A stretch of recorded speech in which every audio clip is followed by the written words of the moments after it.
It was late, nearly past bedtime, when Henry leaned down to tuck his young son into bed. He was exhausted from another long day of odd jobs and single parenting. But for some reason, instead of the usual good night or sleep tight, he whispered words that surprised even himself. Go to bed and wait for the Sandman. The phrase slipped from his mouth without thought. The moment he said it, Henry frowned. Why had he said that? It was something his own father had muttered decades ago, though Henry could barely remember in what context. But his boy, Ethan, didn't question it. He rolled over in his blanket and shut his eyes. The next morning, though, Ethan asked at breakfast, "Dad, what does the Sandman look like?" Henry was flipping eggs in a skillet. His son's legs swung under the chair, too short to touch the kitchen floor. "Nothing, really," Henry said. "It's just an expression." "What does it mean?" "It just means go to sleep.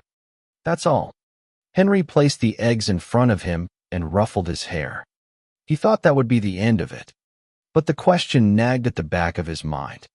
It nagged harder when, a few nights later, Henry saw the Sandman for himself. Henry's nightly routine was simple: brush his teeth, turn off the lights, and check on Ethan before bed. He did it every night, a father's precaution. But this time, when he opened the door to Ethan's room, his breath caught in his throat. There, perched on the edge of Ethan's bed, was a figure. At first Henry thought it was a naked man. Pale skin, thin limbs, rocking gently back and forth. It took Henry several long seconds to understand what he was looking at. Then instinct took over. He screamed, charged into the room, ready to grab the intruder and throw him out. But the figure turned, and Henry froze. It wasn't a man. Not really. Its joints bent the wrong way. Its limbs were too long. Its torso twisted and warped. Its head too large and hairless. Its movement was jerky, like a marionette whose strings were pulled by an insane puppeteer. Henry realized, with horror, that he had wet himself. Ethan sat up in bed, eyes wide, staring at the thing barely a foot away. That jolted Henry back to life. He scooped Ethan into his arms and bolted into the hall. He turned to see if it was following. It wasn't. Instead, the pale, broken thing crawled toward the window, jerked its head unnaturally, and leapt outside. Curtains billowed in its wake. Henry told the police it was a break-in. But how could he describe what he'd seen? He stammered about a man in a mask, and left it at that. The officers gave him skeptical looks. His son's testimony didn't help. Ethan described an ordinary burglar, a man with a ski mask. Henry almost believed him. Almost. Maybe it had been a costume, some elaborate Hollywood-quality disguise. But nothing could explain the way it moved. The doctors said Ethan wasn't harmed. No signs of abuse. That was all Henry cared about. Still, he moved them to a motel for a week. Then he paid for a new security system, bars on the windows. That first night back, Henry was the one too frightened to sleep. Ethan, strangely, seemed calm. 2 weeks later, Ethan stopped talking. At first Henry chalked it up to moodiness, one of those quiet phases kids went through. But then days passed. Weeks. Ethan would only write short answers on scraps of paper. Yes. No. Doctors found nothing wrong. Sometimes trauma shows up later. They said, children can be mysterious. They recommended a child psychologist. Henry couldn't afford one. And so Ethan's silence became a part of daily life. Henry missed his son's voice so badly it ached. Sometimes he whispered to him, just to hear the faint sound of breathing in return. Hauntings.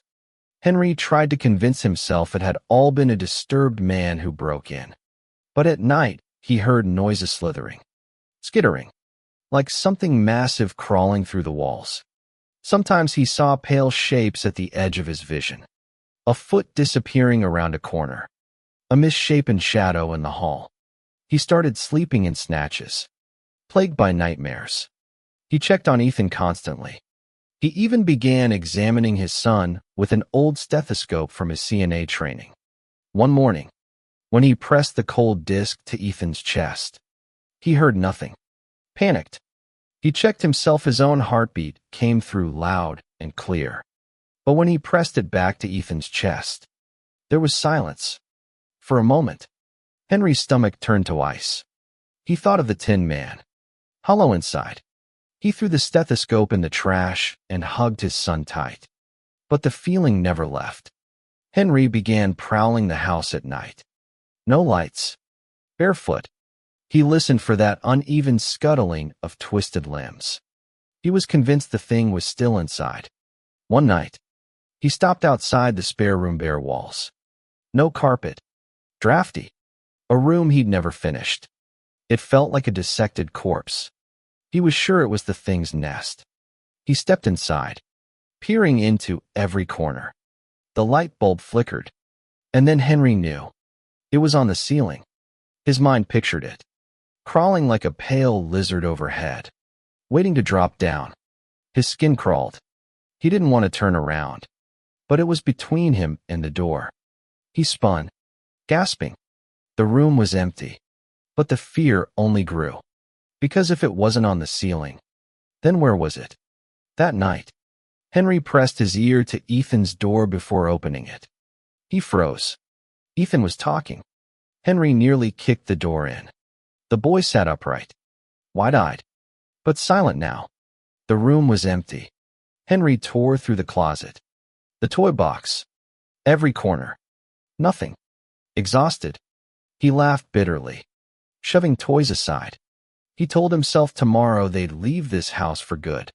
But then, as he brushed Ethan's hair, Henry froze. His son had no ears. Not torn, not scarred, just smooth skin where ears should be. Henry clutched him tight and staggered into the hall. And stopped, because there, crouched ahead, was the pale thing. It rocked on its haunches, long limbs folded awkwardly. And then Henry heard it. "Daddy." The voice came from Ethan's body, but his son's lips never moved. The thing's head jerked when it spoke. "Hello, Daddy." Henry's mouth went dry. "Don't you call me that. It is this voice's name for you. Because I am your family. You're nothing to me. Leave us alone." "You invited me," it said. Henry's skin prickled. "I had something you wanted." "You're lying." "Who is Ethan's mother?" "What? What's his middle name? When is his birthday? What was his first word?" Henry's throat locked. He couldn't answer. The thing leaned forward. "You were alone. You wanted a son. And so I made one out of myself. But now, I need those parts back." Henry looked down at Ethan. His son's eyes were squeezed shut. "Open your eyes, buddy," Henry begged. Slowly, Ethan obeyed. There were no eyes in his sockets. Just smooth, empty hollows. Henry nearly dropped him. Hair began falling from the boy's head, vanishing before it hit the ground. His hands shrank into his sleeves. His feet rolled up inside his jeans. "Give him back," Henry screamed. "I cannot," the thing said. "I warned you this would happen." Henry sobbed as Ethan dissolved in his arms. Soon all that was left was a pile of clothes. Then even that vanished. The house began to change. Toys disappeared. Photos slipped from frames. The bedroom door was gone, replaced by a blank wall. Henry clawed at it, head butting the plaster. "Why? Why would you do this?" "It was what you wanted, and I learned so much." Henry collapsed on the floor. Out of the corner of his eye, he saw the pale figure creep closer. He felt its clammy hand on his shoulder. "If I won't remember this," Henry whispered, "then why tell me?" "Because the father should know." And then it was gone. Margaret met Henry a year later. He told her he had never been married, never had kids. She believed him mostly. except for the haunted look in his eyes whenever families came up in conversation. Sometimes she caught him staring at a blank spot on the wall, brow furrowed. Sometimes she heard him pacing at night, sleepwalking. She loved him anyway. She wanted children desperately, though she could not have them. She worried Henry wouldn't stay with a woman who couldn't be a mother. But he always reassured her. And yet, sometimes when the house was still, when the night seemed too deep, Margaret swore she heard faint scuttling noises in the dark. And in those moments, she thought, with a shiver, that she would do anything, absolutely anything, to have a child of her own. Anything at all.